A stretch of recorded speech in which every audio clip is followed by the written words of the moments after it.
What are those little floaters in your eyes? Ever looked up at the sky and noticed tiny squiggly things floating around in your vision? No, you're not hallucinating.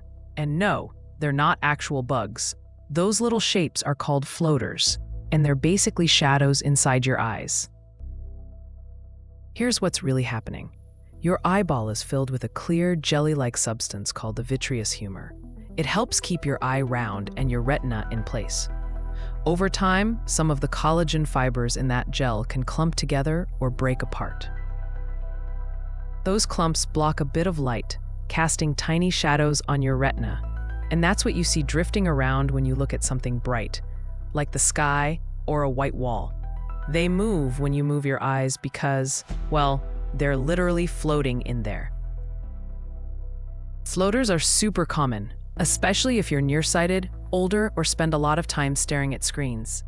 And the good news, they're usually completely harmless. So next time you spot one, don't freak out. That's just your eyes jelly doing jelly things. And that's baby science for you.